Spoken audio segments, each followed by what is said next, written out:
अस्सलाम नाज़रीन army public school ऐं उन खां पोइ 4 सदा वारे वाक़े खां पोइ ताज़ो जारी कयल तहरीक तालिबान पारां हिकिड़ी जेका वीडियो उहा तव्हां बि ॾिठी हूंदी ऐं असांजे बि जेको असां नज़र मां गुज़री आहे जंहिंमें उन्हनि सॼे मुल्क में जेको असां जेके तइलीमी इदारा आहिनि उन्हनि खे निशानो बणाइण जी ॻाल्हि कई आहे ऐं ख़ासि तौर ते उन्हनि उनमें सिंध ऐं पंजाब खे जे लाइ चयो आहे त उहो निशानो बनाईंदा दहशतगर्दी ऐं उन्हनि सभिनी तालीमी इदारा जेके पहिरीं इहो सम्झ पियो शायदि उहे आर्मी जा आहिनि या नेवल जा आहिनि लेकिन उन वीडियो में इहो चयो वियो आहे त ओवरऑल पाकिस्तान जा जेके बि एजुकेशन जा इदारा आहिनि उन्हनि खे उन खां अलावा नाज़रीन पंजाब में 2 ॾींहं पहिरीं जेको आहे सो सभु स्कूलनि खे स्कूलनि तरफ़ां नोटिफिकेशन जारी कयो वियो त स्कूल बंदि रहंदा केॾे चयो वियो त सर्दी जे करे कॾहिं चयो वियो त दहशतगर्दी जे करे उन खां पोइ कल्ह जेको आहे सो सिंध में बि कुझु स्कूलनि जेको आहे सो स्कूल्स बंदि कया कुझु जेके आहिनि से मतिलबु मतज़ाद रहियो त बंदि कजे या न खोलिजे लेकिन इहा ॻाल्हि ज़रूरु हली त कुझु स्कूल बंदि हुआ ऐं कुझु खुलिया त इन जी मतिलबु त सिक्योरिटी जो जेको थ्रेट आहे उहो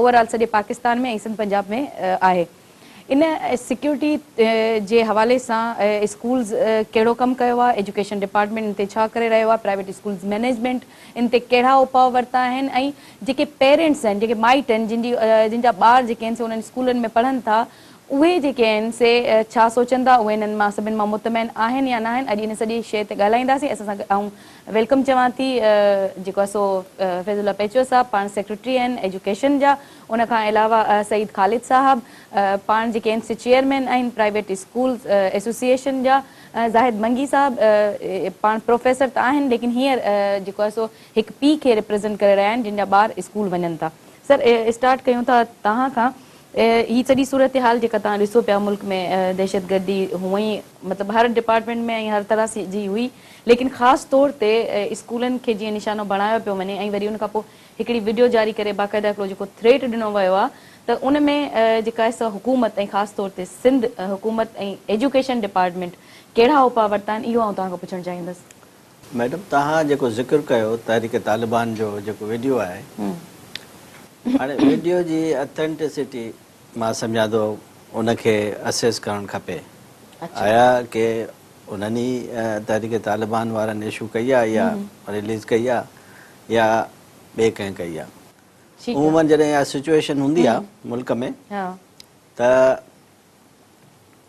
पसे परदा जेके फोर्सिस आहिनि जेके पाकिस्तान जा एनिमी आहिनि सिंध जा एनिमी आहिनि उहे अहिड़ी सिचुएशन पैदा कंदा आहिनि नालो इस्तेमालु कंदा आहिनि कंहिंजो ठीकु आहे त अहिड़ी सिचुएशन पैदा कजे छो त ॾिसो तव्हां ॾिसो सिंध में रेंजर्स ऐं पुलिस जेको एक्शन कयो आहे एपेक्स जे जेके फ़ैसिला आहिनि उन में ज़बरदस्त हिते अमन अमान थियो आहे हाणे उन अमान में 20 सैकड़ो बिज़नेस वधियो आहे बकौल अॼु प्रेज़ेंटेशन थी चीफ मिनिस्टर हाउस में हाणे जॾहिं 20 सैकड़ो बिज़नेसिस वधी विया मार्केट फ्लरिश 20% वधी वई मां स्टॉक एक्सचेंज जी ॻाल्हि नथो कयां रिटेल बिज़नेस ऐं ॿियो जेको आहे बिज़नेस वधी वियो इहा दुश्मन खे जेका आहे सुठी ॻाल्हि नथी लॻे सिंध पाकिस्तान जी आर्टरी आहे मेन बैकबोन आहे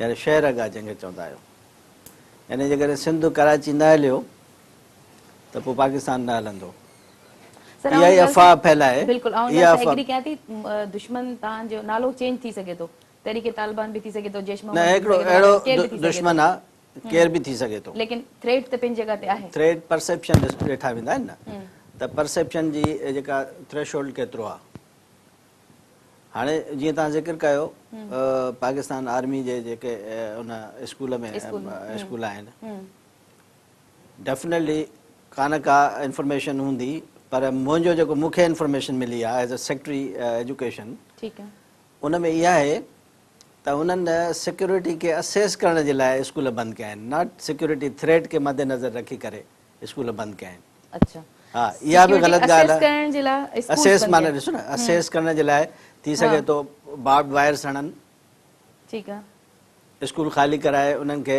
कैमराज़ हणनि सर थी सघे थो मतलब बी एक्सरसाइज न अजम्पशन न आहे न आहे मूं चवां थो yes I am sure security assessment जी हिकिड़ी एक्सरसाइज थींदी आहे ठीकु आहे जंहिंखे लॉ एनफोर्सिंग एजेंसी ॾिस न माण्हू ईंदा अंदरि सिक्योरिड ज़ोन आहे, बिल्कुलु मलीर कैंट आहे या ॿिया कैंटोनमेंट एरियाज़ आहिनि।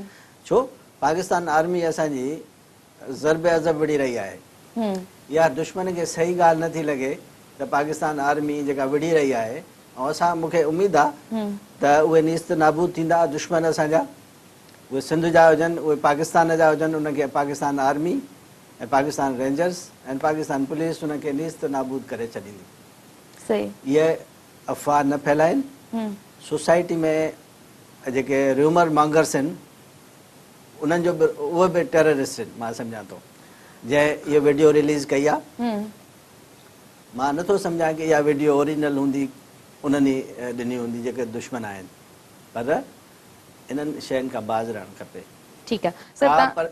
सिक्योरिटी अॼु बि उही परसेप्शन आहे, सिक्योरिटी थ्रेट्स सुभाणे बि रहंदा, 10 सालनि खां पोइ बि रहंदा, 10 साल पोइ ते ॾिसंदव त बि सिक्योरिटी थ्रेट्स हुआ।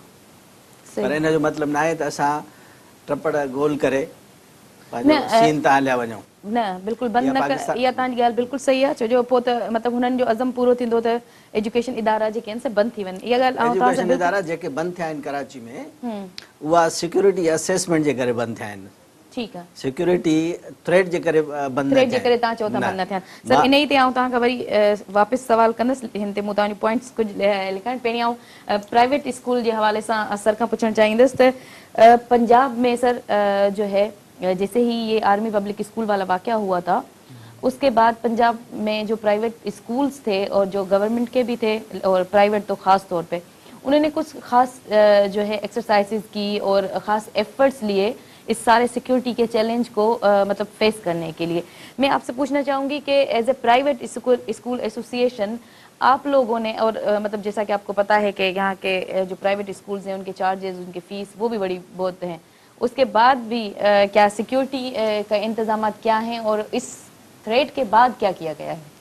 असल बात ये पंजाब का आपने जिक्र किया, तो पंजाब में जो 3 दिन के लिए बंद किए गए वहाँ उन्होंने वजाहत नहीं की। उन्होंने कहा सर्दियों की थी, तो उन्होंने कहा इस जी बिल्कुल थ्रेट था, फिर का अब बात ये कि बड़ी अजीब चीज़ उन्होंने बात की है कि अब थ्रेट सिर्फ 3 दिन के लिए था कि आप 3 दिन बंद कर दे उसके बाद सब क्लियर हो जाएगा। तो इसलिए आफात जो आती हैं वो तो अल्लाह सबको बचाए, किसी वक्त भी आ सकती हैं।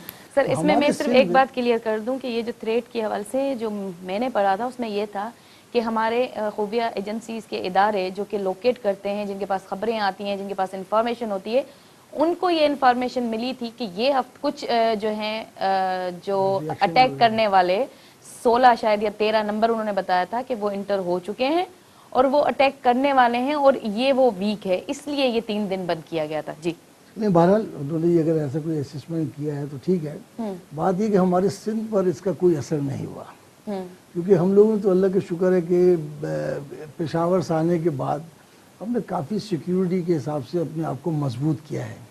अब वो हर स्कूल ने अपनी जो उसकी रेट ऑफ फीस है और जो उसकी इनकम है वो उसके हिसाब से उसने अपनी एहतियाती तदाबीर की हैं सेफ करने के लिए अपने स्टूडेंट को। देखिए अगर ये इशू ना होता और हम इसको कोई अहमियत ना देते तो सिर्फ एक जुमला कह के हम एक साइड पे हो जाते कि हमारी जिम्मेदारी विद इन द प्रेमिसेस हमें बच्चों को सिक्योर रखना है, सिक्योरिटी फराहम करनी है, उनके लिए एजुकेशन के लिए क्वालिटी लानी है, उनको तमाम फैसिलिटीज़ देनी है। ये सिक्योरिटी वगैरह ये एजेंसीज का काम है, हमारा नहीं है। लेकिन जब हम ये देखते हैं कि मुल्क हमारा हालत जंग में है तो हमने ये जुमला आम नहीं किया, हम उसका पार्ट बन गए कि हमें भी कुछ करना चाहिए। क्योंकि जब भी कोई क्राइसिस आए हैं या जब भी कोई मुश्किल किसी मुल्क पे आई है तो उस्तादों ने आगे बढ़ के संभाला है। तो हमने वो अपना फ़र्ज़ समझ के कि उस्ताद भी रूहानी बाप होता है, माँ होती है, लिहाजा हमें अपने बच्चों की सिक्योरिटी के लिए कुछ करना है। तो हमें जो SOPs मिली, मैंने सबसे पहले तो मैंने इस पर एक प्रेस कॉन्फ्रेंस की और 11 पॉइंटेड मैंने सिक्योरिटी प्लान मैंने स्कूलों को थ्रू किया कि इसमें कोई खर्च नहीं है आपको, आप इस पर अमल करें। तो वो बहुत अच्छा था। उस ज़माने में चीफ सेक्रेटरी साहब जो थे उन्होंने बहुत उसको पसंद किया। होम सेक्रेटरी साहब ने मुझे बुलाया, कहने ये तो 11-12 पॉइंट तो आपके बड़े ज़बरदस्त हैं और इसको तो हमेशा रखना चाहिए। लेकिन उसके बाद जो फिर हमें सरकारी तौर पे जो SOP बनी उसके अंदर उन्होंने कहा کہ 4 सिक्योरिटी गार्ड आप अपॉइंट करें, हर स्कूल को ये लाजिमी है। तो अब हमने फिर उसको ज़ाहिर हमारी रिजर्वेशन थी, हमने ये कहा कि अगर आप मिनिमम किसी एजेंसी का कोई बंदा लेते हैं तो 20,000 उसकी सैलरी होती है, 4 का मतलब 80,000। अब वो सिर्फ 80,000 नहीं है, बल्कि क्या है कि उसके लंच है, उसका डिनर है, उसके दीगर अखराजात हैं, वो मोर देन 1 लाख पर मंथ हो जाता है। तो बहुत से तो स्कूल हमारे ऐसे हैं सिंध में और ख़ास तौर पे कराची पर भी कि जिनकी इनकम जो है वो 1 लाख नहीं है, तो कैसे वो अफोर्ड कर सकते हैं। तो यहाँ पर फिर हमें वहाँ से थ्रेड आया सिक्योरिटी एजेंसीज की तरफ से कि साहब हम आपके स्कूल बंद करा देंगे। हमने कहा भाई अगर ज़ाहिर है कि जब एक नुकसान हम पूरा कर नहीं सकते किसी तरीके से, तो फिर बंद ही कर देंगे इसको।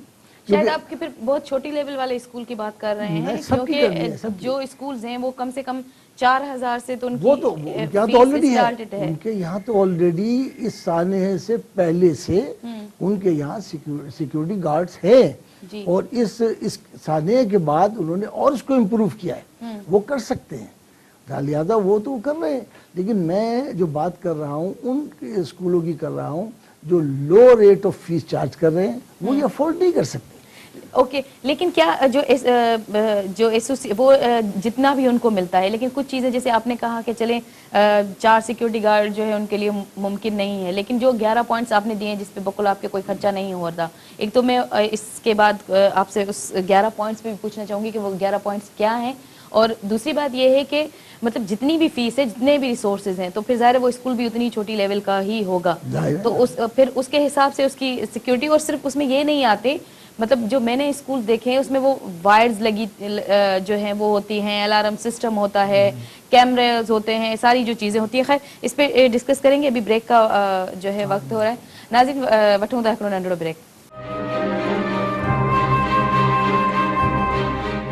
वेलकम बैक नाज़रीन। ज़ाहिद मंगी साहब, तव्हां प्रोफेसर मतलब आयो हो त तव्हांजो ज़ाहिर एजुकेशन डिपार्टमेंट सां ताल्लुक़ आहे, लेकिन बीइंग अ पेरेंट्स हिकु फादर जेको आहे ऐं माउ जेका आहे पंहिंजे ॿार खे जॾहिं स्कूल मोकिले थी, मतिलबु हींअर जहिड़ा हालात आहिनि उनमें हर माउ जो जेको आहे सो मतिलबु सोचे थी त स्कूल मोकिलींदसि, वापसि ईंदो बि या न ईंदो, छो जो लगातार जेके वाक़िया थिया आहिनि। Being a parents, being a मतिलबु फादर, तव्हां मुतमिन आहियो जेके हुकूमत जे तरफ़ां या प्राइवेट स्कूल जे तरफ़ां जेके इंतज़ामात कया विया आहिनि सिक्योरिटी जा? प्राइवेट स्कूल जे तरफ़ां कोई भी अहिड़ो ख़ासि इंतज़ामात न कया विया आहिनि सिक्योरिटी जे हवाले सां। हालांकि वो CCTV जे नाले ते, सिक्योरिटी गार्ड जे नाले ते हर ॿार खां 500 खां 300 खां 500 जे विच में जेको आहे फीस बि वठंदा, पर उन वटि गार्ड कोई कोन्हे। असां वटि हमेशह ईअं थियो आहे त जॾहिं बि वाक़ियो थी वेंदो आहे असां उन खां पोइ हाई अलर्ट कंदा आहियूं, उन खां पोइ थोरा कदम खणंदा आहियूं। पर हिन वक़्तु जीअं साईं पहिरियां ॻाल्हि कई त जेकॾहिं असां ईअं डिॼी करे ॿारनि खे घर में विहारे छॾियूं, उहो बि हल न आहे, ज़ाहिर आहे त इहो बि हल न आहे। ऐं दुश्मन असांजो चाहे इहो थो त कहिड़े बि तरीक़े सां ॿार न पढ़नि, स्कूल बंदि थी वञनि, एजुकेशन तबाह थींदी। ज़ाहिर एजुकेशन तबाह थींदी, क़ौम ख़ुदि ब ख़ुदि जेका आहे त उहा तबाह ऐं बर्बादु थींदी। सो इन जे करे प्राइवेट स्कूल से या त उहे फीसूं जेके वठनि था उन जे 4 न त हिकिड़ो रखनि, बिल्कुलु सिक्योरिटी हिकिड़ो त हुजे, ऐं जेकॾहिं रखनि था उहो बि ॾाढो मुर्दार था रखनि, जेकॾहिं उनखे कोई थपनि उहा राइफल बि खसे वञे, ऐं उहा राइफल भला हलंदी आहे, अलाए मूंखे इहा बि मूं अॼु ताईं कॾहिं राइफल उहा हलंदे बि कान ॾिठी आहे। ठीकु आहे, उहो आहे। ऐं ॿियो इहो त जेको आहे सो जेकॾहिं 400 वारो वाक़ियो थियो, महीनो ॿ गार्ड रखंदा, वरी माण्हुनि को ॻाल्हि ई विसरी वेंदो, वरी उन गार्ड खे हटाए छॾींदा, वरी अलाह वरी जेको आहे सो ख़तम जी ॻाल्हि थी वञे। सो जेकॾहिं हुकूमत जे तरफ़ां मुस्तक़िल तौर ते इन्हनि ते प्रेशर हुजे ऐं चेक एंड बैलेंस हुजे, ख़ुदि असांजे तरफ़ां पेरेंट्स जे तरफ़ां, एजुकेशन डिपार्टमेंट जे तरफ़ां, होम डिपार्टमेंट जे तरफ़ां मुसलसल प्रेशर हुजे त इन्हनि थी सघे हिन में बहितरी अची सघे थी पई। जीअं तालीम जे लाइ बहितरी आणे थी, छो त हुकूमत 100% एतिरो वॾे शहर में एॾा वॾा स्कूल एतिरा तादाद में नथी खोले सघे, रिसोर्सिस असां वटि घटि आहिनि। लेकिन प्राइवेट सेक्टर उन में मदद करे थो आवाम जी, त उन्हनि खे जेको आहे असांखे बि सपोर्ट कुझु करणु खपे ऐं हुननि खे बि कुझु असांजो यानी ॿारनि जो इन्हनि जो ख़्यालु जेको आहे सो रखणु खपे। ठीकु आहे सर, पाण डिस्कस कयो त जेके कराची जा 3-4 स्कूल बंदि थी विया उनमें त हिकिड़ो बंदि कया विया जेके अॼु इन हवाले सां, उहे सिक्योरिटी जी असेसमेंट लाइ या इन हवाले सां कया विया। मुंहिंजो 2 सवाल आहिनि तव्हां खां। हिकु त पंजाब में इन खां पहिरीं बंदि कया हुआ, जॾहिं त पंजाब में जेका असेसमेंट वग़ैरह इहे सभु थियल आहे। इवन जेके प्राइवेट स्कूल्स आहिनि उन्हनि में ॿारनि जी हिकिड़ी जेका रिहर्सल हूंदी आहे न, सपोज़ अगरि का एमरजेंसी थिए थी, के दहशतगर्द अचनि था, त ॿारनि खे इहे बि क्लासिस ॾिनियूं वयूं आहिनि त तव्हां उनमें कीअं मूव कंदा, कहिड़े पासे वेंदा, सेफ एग्ज़िट कहिड़ो हूंदो, तव्हां मतिलबु इहे सभु शयूं थी चुकियूं आहिनि। हे मूं सिंधियुनि में इन जे हवाले सां बिल्कुलु माठार आहे, जीअं तव्हां ॾिसो न, चयो। हाणे ईअं बि न आहे, असां वटि पंहिंजो लोकल डिफेंस हूंदी, असांजी इदारो हूंदो डिफेंस जो, शहरी दिफ़ा जो। अच्छा, लोकल हूंदो, लोकल, हाँ। आपको पता है ख़ालिद साहब? अच्छा, शहरी दिफ़ा खे उनखे एक्टिवेट करिणो आहे, हाँ, यानी अमेज़िंग। उन में असां जंगियूं ॾिठियूंसीं। हाँ, 1970 जी मूं होश हवास में हुयुमि, एतिरो बि नंढड़ो न हुयुमि जो 70 जी जंग में असां शहरी दिफ़ा खे एक्टिवेट थिए, मतिलबु एक्शन में ॾिठोसीं असां। हाणे उहो शहरी दिफ़ा खे तव्हां एक्टिवेट कयो ताकी उहो ड्रिल कराइनि कीअं एवेक्यूएट कजे माण्हू खे, कीअं। अच्छा, ॿियो वरी NCC जी ट्रेनिंग की, नेशनल कैडेट कोर जी, जेका पहिरीं ॿारनि खे कराई वेंदी मैट्रिक में, हाँ। 9th में। उन में आउं कई फर्स्ट फर्स्ट ईयर इंटर में, फर्स्ट ईयर इंटर में कॉलेजिस में। ऐं सम्झां थो त इट्स अ राइट टाइम त इन ते रीथिंक कयो वञे त उहो शहरी दिफ़ा खे एक्टिवेट कयो, NCC खे 10, 11, 12 में राइज कयो वञे, उनजा नंबर ॾिना वञनि ॿारनि खे, पेपर में एक्स्ट्रा नंबर जेकॾहिं को क्वालिफाई करे थो त उहो ॿारु एतिरो एनर्जाइज़ ऐं एक्टिवेट हुजे, कॉन्फिडेंस हुजे, ताकी जेकॾहिं को अटैक थिए या दुश्मन खे ॾिसे त उन्हनि खे उते उनखे उहो पंहिंजे दिफ़ा लाइ इस्तेमालु करे सघे। सर, लेकिन आहे न, तव्हां मुंहिंजो सवाल अगेन वरी उहो ई आहे त मतिलबु स्कूल जेके आहे उहो अगरि हिकिड़े ॾींहं में कहिड़ी असेसमेंट थींदी, ऐं हिकिड़े ॾींहं में अगरि जीअं तव्हां चयो असेसमेंट जी ॾिसो न, ॻाल्हि ईअं न आहे, असेसमेंट हिकिड़े ॾींहं में बि थी सघे थी, 3 ॾींहंनि में बि थी सघे थी, ठीकु आहे, 4 ॾींहंनि में बि थी सघे। ऐं उहो बंदि करे असेसमेंट करण जो मक़सदु मतिलबु ॿारनि खे ॾिसो न, उन में कमरनि में कमु करिणो हूंदो, इक्विपमेंट हणणा हूंदा, उन में ॿिया लॉ एनफोर्सिंग एजेंसी जेके आहिनि उनखे पंहिंजो उनजो ड्रिल्स कराइणियूं हूंदियूं। पोइ उन्हनि सर इहो ॿुधायो छो न त इहो इन जे करे आहे? हाणे ॾिस न, इहो एतिरी मीडिया जो कमु आहे, मीडिया हाइप क्रिएट थी करे, स्कूल बंदि थी विया, फलाणे जा स्कूल बंदि थी विया। छो जो वरी मुंहिंजी लाइफ ॾिसो न, मां लाइफ में कलाक में 60 मिंट आहिनि, 60 कॉलियूं खणी सघां थो, मां 120 कॉलियूं अटेंड नथो करे सघां मीडिया जूं। सही आहे। यानी पोइ उन खां पोइ नाराज़गी थिए थी, तव्हां अटेंड नथा कयो कॉल। यानी हिकिड़ी मतिलबु जेको आहे सो हिकिड़ी कूड़ी ख़बर आहे या सची ख़बर आहे, उनजे लाइ सेक्रेटरी सां ॻाल्हाइणु चाहिनि था। भई जेकॾहिं सिस्टम एतिरो बि कमज़ोर न आहे, सर सिस्टम असांजो कमज़ोर न हुजे हा त तव्हांजे ख्याल में आर्मी पब्लिक स्कूल जहिड़ो 4 सदा जहिड़ो वाक़ियो थिए इहो थियणो। ॾिस ॻाल्हि ॿुधो न, दुश्मन खे तव्हां कमज़ोर छो था सम्झो? असां दुश्मन खे कमज़ोर नथा सम्झूं, असां सम्झूं था त असांजी सिफ़ुनि में कमज़ोरी आहे। मां उनजे शहीदनि ॿारनि सां मुंहिंजी हमदर्दी आहे, दिलनि सां, उनजी माइरनि सां, उनजे पेरनि सां, पर हिकिड़े ग़लति अमल हुयो जंहिंजी जेतिरी घटि मज़म्मत कजे घटि आहे, पर ॻाल्हि इहा आहे त थियो, पर उन मां सबक़ु सिखिजे त उनखे उन हद ताईं दुश्मन ॾिसो न, उहो मरण बि थो अचे, मारण बि अचे थो, पाण मरण बि अचे थो। सो उनजे लाइ त को माण्हू मैटर नथो करे, पर असां पंहिंजूं सिक्योरिटी, असांजा पंहिंजा जेके हवास जेके आहिनि न, उहे बहाल रखूं, पंहिंजा बहाल रखूं। ठीकु आहे सर, मूंखे इहो ॿुधायो त एजुकेशन डिपार्टमेंट इन सॼनि सिक्योरिटी जे इंतज़ामनि लाइ छा को ख़ासि बजट रखियो आहे या मतिलबु सिर्फ़ु चयो वियो आहे? बजट आहे न असां वटि। जी जी बिल्कुलु। स्कूल स्पेसिफिक बजट आहे, स्कूल मैनेजमेंट कमेटीज़ जा पैसा आहिनि। ठीकु आहे। हिकिड़ो स्कूल मैनेजमेंट कमेटीज़ ऑपरेट कंदियूं आहिनि पब्लिक प्राइवेट पार्टनरशिप कंसेप्ट सां। ठीकु आहे। माना उन में पेरेंट्स बि आहिनि, उन में सरकारी टीचर्स बि आहिनि। ठीकु आहे। हाणे उन्हनि खे जेकॾहिं ॿियनि शयुनि लाइ प्रायोरिटाइज़ करिणो पवंदो, त उहो छा जेकॾहिं सम्झनि था त हुननि खे बार्ब्ड वायर्स ख़रीद करणियूं आहिनि, या गेट खे मज़बूत करिणो आहे, या दीवार त हाणे नथा मज़बूत करे सघनि न, उनजे लाइ ह्यूज रिसोर्सिस खपंदा। उनजे लाइ सही तरीक़ो कहिड़ो आहे? जेकॾहिं स्कूल वॾो आहे त तव्हां चौधारी ट्रेंच खणी सघो था, खॾूं ठाहे सघो था, पोइ पर ॿारनि खे वरी नुक़सानु थी सघे थो। ॿारनि खे पोइ रिसेस न ॾियो, जीअं इंटर ते ॿार क्लास में अची वञे पोइ वरी वापसि न वञे। वापसि ॿार घर हलिया वञनि। पेरेंट्स टीचर एसोसिएशन्स खे एक्टिवेट कयो, इहे शयूं सभु हुयूं, पर हाणे एक्टिवेट थियूं आहिनि, मतिलबु विच में ज़ाहिर मां आहे ॾिसो न पेरेंट्स और टीचर जी मां चयो आहे एक्टिवेट कयो। कयो, हा सर तव्हां जेकॾहिं बाक़ाइदा ॿुधो न, नोटिफिकेशन जारी करवायो न? मां कयां थो, कराए बि हूंदो, डेफिनेटली कयो हूंदो।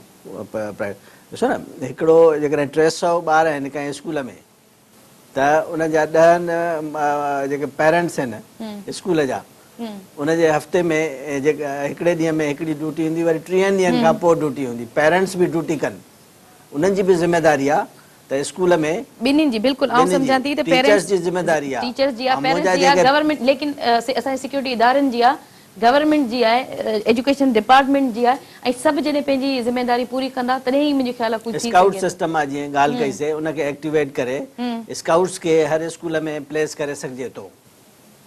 हा, जीअं वॉलंटियर्स हूंदा आहिनि, वॉलंटियर्स हूंदा आहिनि, इन्हनि खे नंढनि ॿारनि जी उहो पंहिंजो रहनुमाई कनि ऐं पेरेंट्स जी रहनुमाई करे सघनि था।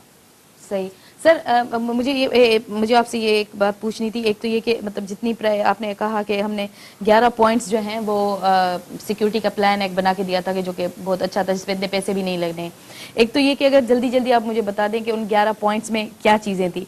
दूसरी बात ये है कि मतलब जो स्कूल्स ऑलरेडी इतनी फीसेस लेते हैं, ठीक है, क्या आप उनका चेक एंड बैलेंस भी आप करते हैं? आप उनसे भी मतलब ये SOPs उनके लिए भी हैं या उनके लिए नहीं है? ये सबसे पहले तो मैं अभी हमारे मोहतरम बात कर रहे थे CCTV कैमरास का, मैं वो मिस कर गया था। हमने सिर्फ हमारी रिजर्वेशंस जो थी वो सिर्फ उस पर थी सिक्योरिटी गार्ड पर। अच्छा, कैमरास के लिए तो हमने कहा भाई अगर आपके 6 लगते हैं, आप 6 एक साथ मत लगाएं, उसको डिवाइड कर दें, 6 महीने पे 1 लगा लें या 1 महीने में 2 लगा लें। तो वो तो काफ़ी हद तक हमने बल्कि नाइट विजन वाले लगवाए हैं। ओके, और उसका एक्सेस होता है मोबाइल पर, घर पे बैठ के भी आप देख सकते हैं कि बाहर क्या एक्टिविटी हो रही है। और हमने खुद इस चीज़ को नोट किया और चौकीदार को फ़ोन किया कि जरा बाहर निकल के देखो, एक गाड़ी पार्क हो रही है, बाहर निकल के देखो 2 लोग बैठे हुए हैं। तो ये उस CCTV कैमरा से बड़ा अच्छा हुआ कि आप घर पे बैठ के सब कुछ ये सभी स्कूल्स के लिए थे? हाँ, ये तकरीबन सबने कर लिया, तकरीबन सबने कर लिया है ये, क्योंकि ये हमें हिदायत एजुकेशन डिपार्टमेंट से भी थी कि आप इसके अंदर कोऑपरेट करें हमारे साथ, और जहाँ हम कोऑपरेट कर सकते हैं वहाँ हम ज़रूर करते हैं। तो इसके अलावा हमने जो 11 था जिसकी जिक्र हो रहा है अभी, उसमें हमने सबसे पहले ये कहा था कि अगर आप सिक्योरिटी गार्ड अफोर्ड नहीं कर सकते तो कम से कम एक चौकीदार ऐसा चौकन्ना रखें, उसको ट्रेन करें और वो इतना अक्लमंद और समझदार हो कि वो बाहर का एनवायरनमेंट देखता रहे कि बाहर स्कूल की क्या एक्टिविटी हो रही है, और उसकी रिपोर्ट जो है वो अंदर करे फौरन। ठीक है। दूसरी बात है कि रेसेस में बच्चों को बाहर नहीं भेजना है, और जब उनको बाहर नहीं भेजेंगे तो वो जो खोंचे वाले आगे लग जाते हैं उनको भी वहाँ से रिमूव करवा दें, वो भी इसके सामने।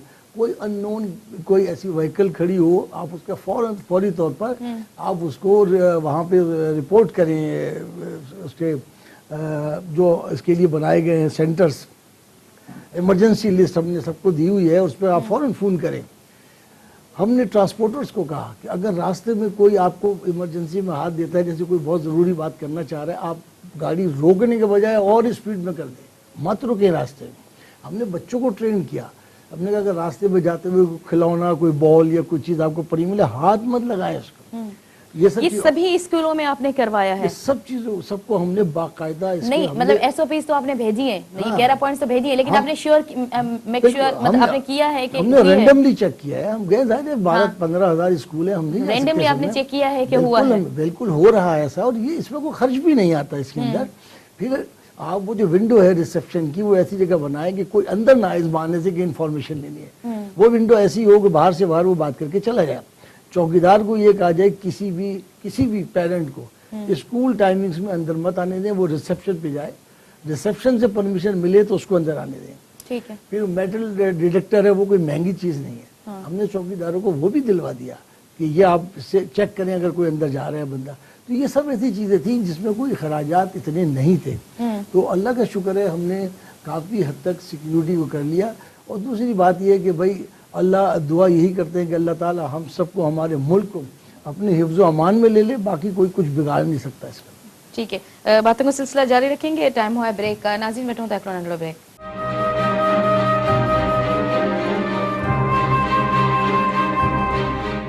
वेलकम बैक नाज़रीन। ज़ाहिद साहब, ऐं तव्हां खां पुछणु चाहींदसि त हिकिड़ी तव्हांखे यादि हूंदी त हींअर रीसेंट हिकिड़ी जेके पेरेंट्स आहिनि उन्हनि हिकिड़ी कैंपेन हलाई, मुहिम हलाई हुई जेका पंजाब में त तमामु घणी कामयाबु थी। अॻे फीसुनि जे ख़िलाफ़ त फीसिस जेके आहिनि उहे इलाही आहिनि, जेके हाई आहिनि। ऐं तव्हांखां पुछणु चाहियां बीइंग ए पेरेंट्स, छा तव्हांजे ख़्याल में मतिलबु फीसिस खां वधीक सिक्योरिटी इशू न आहे? माइट इन जे हवाले सां छो ॿाहिरि अची मतिलबु गवर्नमेंट ते छो नथा प्रेशर विझनि त हू बाक़ाइदा सीरियस थी उन ते अहिड़ा के इक़दाम खणे जेके असां सम्झूं था त ज़रूरी आहिनि? इज्तिमाही तौर ते असां वटि ॿधीअ जो फुक़दान तमामु घणो आहे। इनफरादी तौरु हर कोई रोए थो त फीस घणी आहे, तमामु घणी आहे। प्राइवेट स्कूल्स खे गवर्नमेंट सां जेको एग्रीमेंट रजिस्ट्रेशन थिए थी उन में 10% फ्री ऑफ कास्ट ॿार रखणा आहिनि, 10%, पर उन ते को अमल कोन्हे। ऐं इवन जो डायरेक्टरेट जेका आहे प्राइवेट स्कूल्स उहा तोड़े लेटर ॾींदी आहे, ग़रीब जेके वालदीन आहिनि उन्हनि खे लेटर ठाहे ॾींदो, तव्हां वञी खणी वञो, तव्हांजी फीस घटि कंदा। प्राइवेट स्कूल वारा लेटर वठी डस्टबिन में उछले छॾींदा आहिनि। इवन मां पाण वरितो आहे लेटर, वञी ॾिनो आहे, उन्हनि वठी ऐं डस्टबिन में उछले छॾियो आहे की असां हिनखे उहो असां कमीशन था वठनि, इन करे असां कुझु कोन था करे सघूं हिन मुतलिक़। त पंजाब जे अंदरि जॾहिं ॾिठो वियो फीसियूं त वॾे तादाद में उन्हनि वधायूं ऐं गवर्नमेंट ख़ुदि जेको आहे सो इंटरफियरेंस उन में कई ऐं फीसुनि जो मजबूर कयो, लेकिन असां वटि नथी। ख़ासि तौर ते वॾा स्कूल आहिनि जीअं बीकन हाउस आहे, Karachi grammar school, city school, इहे इन्हनि फीसियूं वापसि न कयूं। उन्हनि चयो भले तव्हां ॿार कढी वञो, फीस असां वापसि न कंदासीं। त माण्हू ॿार जेके बर्दाश्त करे सघिया उन्हनि रखियो, जिन न रखियो उहो उन्हनि पंहिंजा ॿार कढिया हुतऊं। ऐं ॿियो जीअं सही ॻाल्हि कई त जेको CCTV हर स्कूल में कोन्हे का, बिल्कुलु, ऐं हर स्कूल में इहे इक़दामात न आहिनि जेके साईं चए थो। वॾनि स्कूलनि में ज़रूरु हूंदा, भई जेके घिटी मोहलनि में नंढा नंढा स्कूल आहिनि जिते 1500 2000 फीस वारा स्कूल आहिनि, उते अहिड़ा को इक़दाम कोन्हे। उते आसानी सां कोई बि अची वञी सघे थो, को पुछण वारो कोन्हे त कंहिंसां मिलणो आहे, छा आहे बाबा, न आहे, कुझु बि कोन्हे को। सर तव्हां खां इहो पुछणु चाहींदसि त मतिलबु ठीकु आहे एजुकेशन कुझु प्राइवेट स्कूल्स आहिनि, कुझु गवर्नमेंट जा स्कूल आहिनि, लेकिन मुंहिंजो ख़्यालु आहे त बीइंग ए एजुकेशन डिपार्टमेंट या मतिलबु गवर्नमेंट जे, छा तव्हांजे ख़्याल में जीअं प्राइवेट स्कूल्स वारा चवनि था त भई असां इहे सभु करे छॾियो आहे, कैमरास बि लॻी वियूं आहिनि, असां रिहर्सल बि करवाई आहे, इहे सभु शयूं आहिनि, उन खां अलावा गवर्नमेंट जा बि कुझु स्कूल आहिनि, तव्हांजे तरफ़ां को अहिड़ो चेक एंड बैलेंस, को मॉनिटरिंग सिस्टम, को विज़िट्स, को रेंडमली सडनली अचानक जंहिंसां तव्हां ॾिसी सघो त जीअं हिननि चयो त न CC कैमरास न आहिनि, किथे सिक्योरिटी गार्ड न आहिनि, किथे सिक्योरिटी गार्ड आहिनि त उन्हनि वटि हथियार न आहिनि, या मतिलबु अहिड़ा जेको बि शयूं आहिनि की तव्हां चेक कयो था? ॾिसो न, हाणे हिकु तव्हां घणियूं ॻाल्हियूं करे विया, साईं फी जी ॻाल्हि कई त उहो जस्ट मिसाल हुई त मतिलबु ईअं हिकिड़ी का कैंपेन हलिजे। कैमरास जी ॻाल्हि हुई, कैमरास नथियूं हलनि, इहो हिकिड़ो रवैया आहिनि हिकिड़ा क़ौम जा, मायूस कुन रवैया आहिनि। त तव्हां हिकिड़ी ॻाल्हि एग्री कयो था, उन खां पोइ उहा नथा कयो। अच्छा, असां छा था करे सघूं? कानून में तव्हां हुनखे गिरफ़्तार कंदव, अंदरि वेंदो, ॿिए ॾींहुं बेल कराईंदो, बेलेबल ऑफेंसिस आहिनि न। स्कूल बंदि करण जी धमकी, मतिलबु जेका हुननि जो बिज़नेस आहे इहो बाक़ाइदा। ॾिसो न, हाणे इहे रवैयनि ते मुनसिर आहिनि, इंसान जा रवैया तबाह कुन, मतिलबु उनजी जेका मैग्नीट्यूड आहे उन्हनि रवैयनि जो, उहो एॾा पस्तगी जी हालत में हेठि हलिया विया आहिनि जो माण्हुनि जी तमीज़ न रही आहे त सुठो कमु कहिड़ो आहे, ग़लति कमु कहिड़ो आहे। हाणे जॾहिं उन में तमीज़ नथी रहे इंसान खे त पोइ इहे ग़लती जा इहे मरहला अचनि था। इन्हनि रवैयनि खे तब्दील करणो पवंदो, सच ॻाल्हाइणु पवंदो, को सज़ा कंहिंखे इन माहौल में मतिलबु। पर अगरि को माण्हू सच नथो ॻाल्हाए, को बेईमानी करे थो, चए थो CC कैमरा लॻाईंदुसि, पर उहो पंहिंजे स्कूल में नथो लॻाए, त इहो इंडिविजुअल एक्ट आहे, पर उन इंडिविजुअल एक्ट जे करे सज़ा मिलणु खपे, सभिनि खे। सज़ा मिलणु खपे कानून जे दायरे में। तव्हांजा विज़िट्स आहिनि या मतिलबु इन हवाले सां कंदा आहिनि डायरेक्टोरेट, जीअं साईं ॿुधायो न करप्शन जी ॻाल्हि कई, इन सां मां मुतफ़िक़ आहियां। ॾिसो न, इंडिविजुअल करप्शन हिकिड़ी थींदी आहे, इंडिविजुअल करप्शन हिकिड़ी थींदी आहे, इंस्टीट्यूशनलाइज़ करप्शन। हा बिल्कुलु, एज़ अ इंस्टीट्यूशन असां डिस्करेज था कयूं हिनखे। जेकॾहिं इंडिविजुअल को करे थो, पर मुंहिंजी डिपार्टमेंट में अंदरि सेक्रेटेरिएट में मां माण्हुनि खे पैसा वापसि बि कराया आहिनि, असांजे एडिशनल सेक्रेटरी। अच्छा, हा, हा, पैसा वापसि।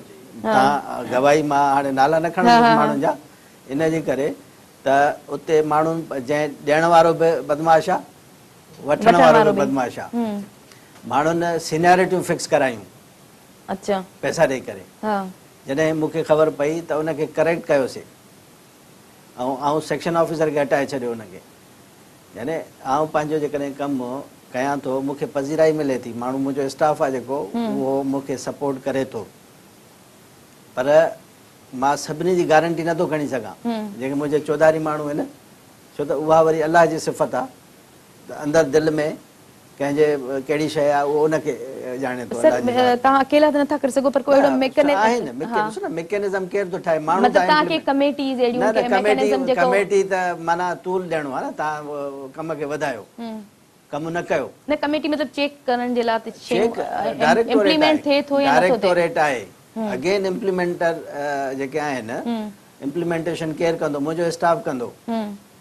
मुंहिंजो स्टाफ जो रवैयो जेकॾहिं हेठे माण्हू जो ग़लति आहे, जीअं चवनि था साईं वञनि था स्कूल में जीअं डस्टबिन में विझी छॾियऊं, मां एग्री थो कयां, हर हिन जे साईं जे जेको लफ़्ज़ ॻाल्हायो मां उन सां हर एग्रीमेंट में आहियां, पर ॻाल्हि इहा आहे त इनखे कीअं कजे। असांजा इदारा फ़ाल हुजणु खपनि। एंटी करप्शन एस्टेब्लिशमेंट आहे, डायरेक्टोरेट पंहिंजो कॉलेजिस आहे, डायरेक्टोरेट प्राइवेट स्कूल्स आहे, साईं असांजूं डिफरेंट डायरेक्टोरेट्स आहिनि पंहिंजो डिविजनल लेवल ते, DOs आहिनि। हाणे जेकॾहिं उहे माण्हू करप्शन में इन्वॉल्व थी वेंदा, मां सम्झां थो त रवैयो पाण इनर सेल्फ हिकिड़ो डिटरमिन कनि। क़ौम जॾहिं तबाह थी वेंदी पोइ हुनजो एग्ज़िस्टेंस बि तबाह थी वेंदो, ख़तमु थी वेंदो। उहो जेको माण्हू चए थो मूंखे जेकॾहिं 10 करोड़ रुपया घर में आहिनि या 50 करोड़ घर में आहिनि, पोइ जेकॾहिं मुआशिरो तबाह बर्बाद थी वेंदो, पोइ उनजे घर में चोर घिरंदा, माण्हू मानी त खाईंदो न। जेको अणपढ़ियल हूंदो, जंहिंसां फ्रॉड ड्रामो थियो हूंदो, पोइ उहो उनजे घर में घिरंदो। पोइ ईअं माण्हू अफ़रा तफ़री सिविल वार शुरू थी वेंदी। हाणे असांजो स्टेट जो फेल्यूर थिए थो या गवर्नमेंट जो न, इहो माण्हुनि जो सोसाइटी जो फेल्यूर आहे। न सोसाइटी करप्ट छो सर? सोसाइटी हर गवर्नमेंट चए थी तव्हांखे भाई करप्शन पंजाब में सर, गवर्नमेंट त पंजाब में बि ॾिसो करप्शन पंजाब में बि आहे न। ॻाल्हि करण ॾियो, को माण्हू बत्ती भञे थो, सरकार चए थी हुनखे रेड लाइट भञी करे क्रॉस करे हलिया वञो, लेकिन उन ते दंड सरकार विझी सघे थी। दंड केरु विझंदो? उनखे रोके, उते जेको पुलिस वारो आहे उनखे रोके सघे थो, उनखे दंड विझी सघे थो। इंडिविजुअल ॻाल्हि कई, लेकिन अगर उन दंड हू नथो दंड विझे त गवर्नमेंट उनखे मतलब उन ते बि त को मॉनिटरिंग हुजे, उन जो बि त को चेक एंड बैलेंस हुजे न।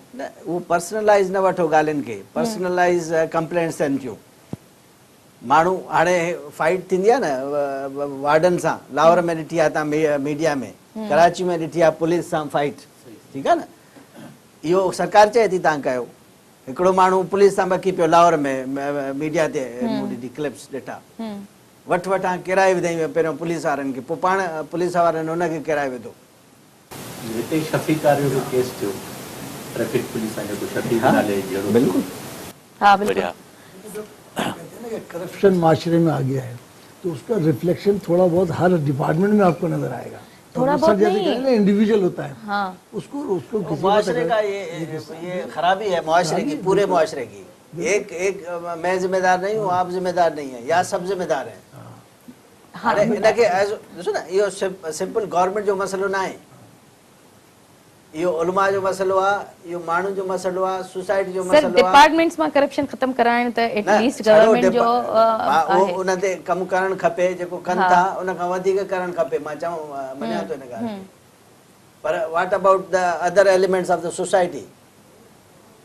उन्हनि खे उन्हनि जो उहो त पाण डिस्कस कयो न, भई माइटनि खे बि करणु घुर्जे, मतिलबु असांखे बि करणु घुर्जे, सोसाइटी खे बि करणु घुर्जे, मीडिया जो पंहिंजो रिश्तेदार आहे, मिसाल तव्हांजो भाउ आहे, रिश्तेदार आहे, को माइट आहे, उस्ताद हूंदो, टीचर हूंदो, तव्हां उनखे पंहिंजो उन्हनि जी काउंसलिंग कयो, जेकॾहिं स्कूल नथो वञे हा त स्कूल खोले, हा इन्हनि शयुनि खे असर करे सघिजे थो। जेके स्कूल बंदि आहिनि उन्हनि जो तव्हां जीअं असां हिकिड़ो बहस कयो त भई इथिकली असां उन्हनि ते प्रेशर विझी सघूं था त भई तव्हां स्कूल में वेठा आहियो, नथा वञो स्कूल वञो या छा। लेकिन जॾहिं ॻाल्हि सिक्योरिटी जी था कयूं न, उते पोइ बि माइटनि खां मतिलबु इन उस्ताद माइटनि जो कंहिं हद ताईं रोल आहे, लेकिन ज़्यादा जेको घणो जेको रोल आहे उहो गवर्नमेंट जो ई थिए थो ऐं असांजे सिक्योरिटी जे जेके इदारा आहिनि उन्हनि जो ई थिए थो। सर जी जी, मां इहो हिकिड़ो असांजो सेमिनार थियो अच्छा उन में पढ़ियल कलियल माण्हू हैदराबाद में उन में असांजो दोस्त हो हिकिड़ो चङी ॻाल्हि कयईं त तव्हां एजुकेशन जेका आहे उनखे पॉलिटिक्स खां अलॻि करे छॾियो। अलॻि न करे सघो था। हा इहे हिकिड़ा पॉलिटिकल डिसीशंस वठणा पवंदा, उहा मतिलबु तव्हां स्ट्रिक्ट एक्शन्स हूंदा, सजेस्ट करणा पवंदा। उन में पॉलिटिक्स खे नुक़सान भी पॉलिटिशियन खे अची सघे थो, फ़ाइदो बि अची सघे थो। शॉर्ट टर्म में नुक़सान आहे, लॉन्ग टर्म में फ़ाइदो आहे। हाणे जेकॾहिं हिकिड़ो ग्रुप आहे अॼु शॉर्ट टर्म में एक्शन थो वठे उनखे नुक़सान थींदो, पर लॉन्ग टर्म में थी सघे थो वरी पोइ उनखे फ़ाइदो थिए। सो एक्शन्स वठणा पवंदा। ऐं जेको इख़्लाक़ियात जो हिकिड़ो उन मुंहिंजे दोस्त चयो त इख़्लाक़ियात जो अमल दख़ल न हुजणु खपे। माना जेकॾहिं को माण्हू ग़लति कमु थो करे जेल में विझी छॾियोसि, बिल्कुलु कानून जे दायरे में रही करे, लेकिन कानून पे अमल जेको आहे सो थियणु घुरिजे, जेको नथो थिए। सर मैं आपसे पूछना चाहूँगी कि जैसे अभी हमने डिस्कस किया कि केपी में जो टीचर्स थे उनको ट्रेनिंग्स दी गई कि अगर कोई, जैसे आपने देखा होगा वो क्लिप्स भी चले थे कि हथियार की, और हथियार भी मुहैया किया गया और ट्रेनिंग्स भी। और अभी जो चारसदा वाले वाक़या हुआ है उसमें काफ़ी देर तक जो एक टीचर था उसने उनको रोके रखा है, वो लड़े हैं। तो आपके ख्याल में क्या सिंध में भी इस तरह की ट्रेनिंग्स की ज़रूरत है या नहीं? अगर में ट्रेनिंग की तो हर वक्त ज़रूरत होती है। मैं आप बताऊं, इसमें बगैर हथियार के भी आप हिफाजत कर सकते हैं। इसमें अभी बात हो रही थी स्काउटिंग की। इस वक्त सिद्दीक मेमन साहब जो है वो पीसी हैं, पूरे प्रोविंशियल कमिश्नर हैं। उन्होंने बड़ी खुसूसी तवज्जो दी। उन्होंने कहा जी स्काउट्स को आप तैयार करें हर स्कूल। स्काउट्स तो हाँ, वो इन्होंने जैसे कहा कि वो तो ऑलरेडी है, उनको एक्टिवेट करने की जरूरत है। और हर स्कूल में एक पेट्रोल में 8 होते हैं और 8 हर एक कोई पेट्रोल बना सकता है स्काउट का। तो वो काफ़ी हद तक वो जो एक जब इमरजेंसी होती है, जो पैनिक फैलता है, तो शायद उस इमरजेंसी में इतना नुकसान नहीं होता जितना पैनिक से होता है। तो वो हम ड्रिल करवा रहे हैं अभी इंशाल्लाह, शुरू किया हमने, ताकि वो एंट्री और एग्जिट पर कहाँ से किस तरह क्या करना होगा, तो ये सब कुछ हम कर रहे हैं यहाँ पर इंशाल्लाह। तो टीचर्स की ट्रेनिंग भी बहरहाल बहुत ज़रूरी है। और इसमें असल में जब कहते हैं जब माशरा ख़राब हो गया, इसमें हर किस्म के लोग हैं। टीचर भी बहुत सारे सब अच्छे नहीं हैं, बड़ा उनको कंट्रोल करना पड़ता है। जब उन्हें वेपन दिला देंगे तो क्या ख्याल है वो बड़ा ऑनेस्टी। हाँ, वो भी ये भी एक पॉइंट, खैर हम ये कह सकते, टाइम कम है, हम इसको मजीद, वैसे इसमें हम ये भी कर सकते हैं, ये भी बात तब भी आई थी कि उन टीचर्स की मतलब मेंटल वो देखना कि वो उसको यूटिलाइज सही करेंगे या नहीं करेंगे, कोई दूसरा फिर हाँ वो कर दिया।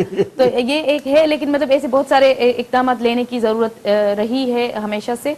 और अगर वो इतना सिक्योरिटी का थ्रेट, जैसे कि आप तो भी मतलब पेरेंट्स हैं, मैं भी एक माँ हूँ, और मतलब मुझे भी जैसे ही मैंने सुना था, मुझे नहीं पता था कि ये थ्रेट असिस्ट करने के लिए या कोई ऐसे इक़दाम के लिए, तो मैंने भी अपने मतलब स्कूल खुला हुआ था तो भी अपने बच्चों को नहीं छोड़ा कि चलो पढ़ें, मतलब पढ़ बाद में लेंगे लेकिन बच्चे होने चाहिए। तो आप सब लोगों का बहुत शुक्रिया।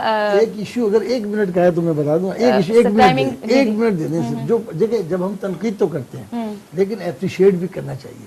लास्ट ईयर जब ये चला है फीस का इशू के साथ, वो लोगों ने इतनी बढ़ा दी है, तो हमारे एजुकेशन डिपार्टमेंट ने इसको बड़ा सीरियस लिया। ठीक है। और हमें बहुत बड़ा टास्क दिया है, हमारे सेक्रेटरी साहब जो पीपी साहब बैठे हैं, और हम उस पर कल भी बैठे हुए, 3 मीटिंग उसमें हो चुकी हैं।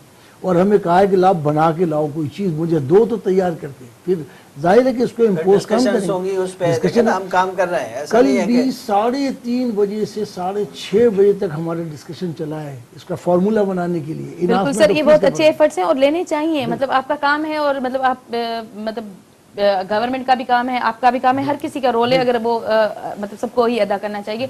टाइम कम है, आपका बहुत शुक्रिया।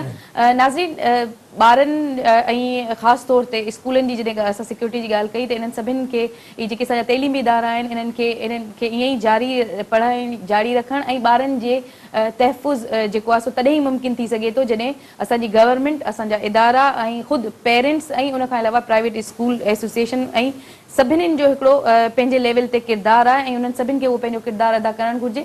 तॾहिं ई कंहिं हद ताईं इहो जेको आहे सो उमेदु रखी सघूं था त चारसदा ऐं आर्मी पब्लिक स्कूल जहिड़ा वाक़िया ॿीहर न थियनि। ईंदड़ प्रोग्राम में कंहिं ॿिए टॉपिक सां तेसिताईं अलावाई।